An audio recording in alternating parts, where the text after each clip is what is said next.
그러면 이어서 김진환 전문가님의 히든카드 살펴보는데요. 전문가님 역시 목표가 도달한 종목 2개나 있습니다. 한번 살펴보시죠.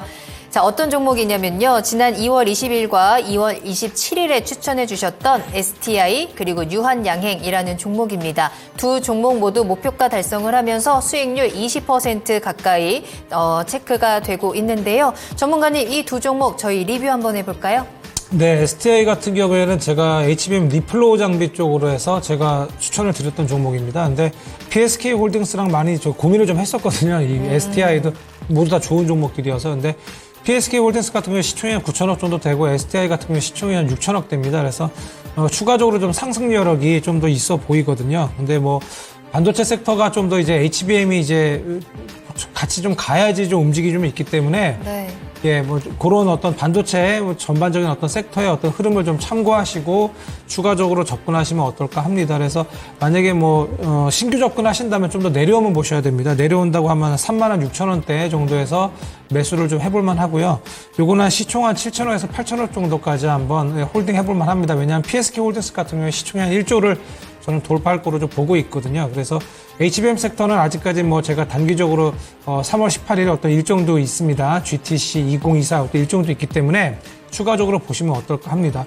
예, 그리고 이제 유한양행인데요. 유한양행 같은 경우에는 이제 라자의 어떤 이제 FDA의 어떤 승인의 어떤 이슈, 어떤 일정 가지고 제가 이야기를 좀 드렸습니다. 이게 미국 FDA의 어떤 심사 단계인데 이게 좀 앞당겨졌습니다. 그래서 요것이 원래는 연말이었는데 8월로 앞당겨졌습니다. 그래서 6월 달 뭐 승인 어떤 일정 이슈도 나오고 있는데 제가 저번에 소개해 드릴 때 순이익이 지금 증권사의 어떤 올해 추정치의 2배가 된다고 했습니다. 그래서 전 추가적으로 상승할 거라고 보고요. 그래서 1차 시세에 제가 1차 목표가를 그렇게 말씀드린 건데요. 저는 신고가 한 9만 원 정도도 괜찮다고 보고 있습니다. 우선은 그래서 84,000원대가 전고점인데 85,000원 정도까지 우선은 2차적인 목표로 한번 보시고 접근해 보시면 어떨까 합니다. 네, STI 보유 의견 주시면서 수익 계속해서 키워가시고요. 유한양행 역시 2차 목표가 전해드렸습니다.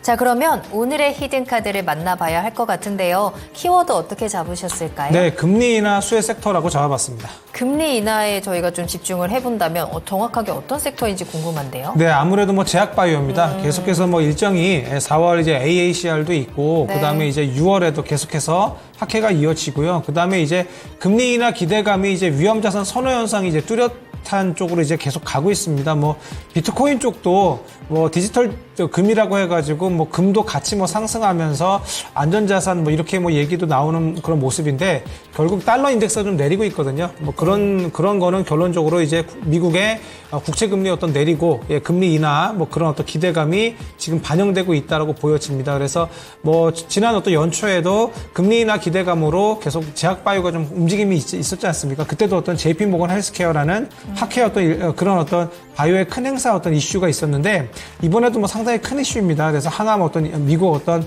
암학회 어떤 일정이기 때문에 그것까지 아직까지 좀 이슈가 좀 남아 있습니다. 제약바이오 쪽은. 그리고 아시다시피 알테오젠, HBL, 레고캠바이오 뭐 이런 종목, 그다음에 ABL 바이오까지 오늘 시외에 상승하는 모습인데 이런 제약바이오 종목들이 계속해서 대장주들이죠. 이렇게 그다음에 어떤 시총의 상위주 같은 것들이 돌아가면서 수급 쪽으로 상당히 지금 좋으면 끌어올려주면서 상승이 나오고 있습니다. 그리고 제가 지난번에 말씀드렸다시피 제약바이오 쪽은 AACR 같은 것들로 인해서 3월, 4월에 어떤 항상 제약바이오가 상승이 되게 좋았습니다. 계절적인 어떤 강세를 띄었던 그런 섹터이기 때문에 금리 인하 기대감까지 더해지고 유동성 장세로 인해서 저희는 제약바이오를 봐야 됩니다. 그래서 3월 달은 저는 반도체랑 제약바이오를 반다고 얘기했었는데 네. 그래서 제약바이오 쪽을 보시는 것이 어떨까 하고요. 그다음에 미국 바이오 보안법 이제 통과 이슈가 있습니다. 그래서 이제 CDMO 쪽이 뭐 지난번 바이넥스나 뭐 삼성바이오로스도 상승이 나오는 모습 아니겠습니까? 그래서 제약, 그다음에 바이오, 뭐 신약 지금 뭐 전혀 돌면서 지금 돌아가면 시세가 나오는 부분이기 때문에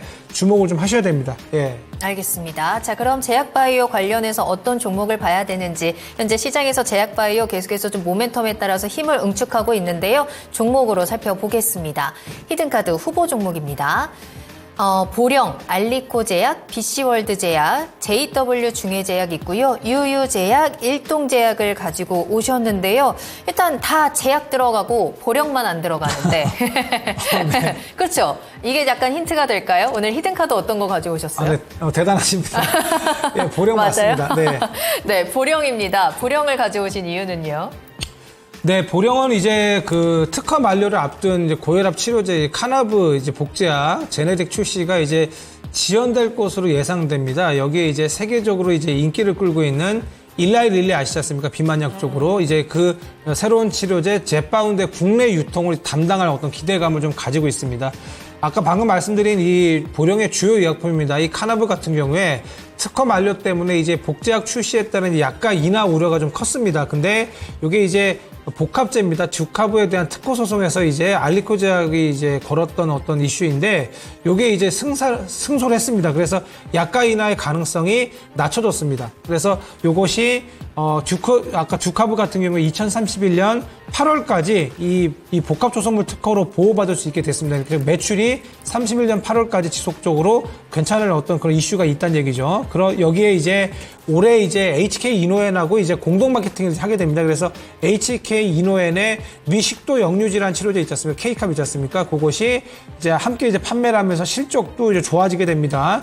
여기에 이제 아까 방금 말씀드린 일라이 릴리의 비만 치료제 국내 유통을 이제 할 거라는 기대감이 있습니다.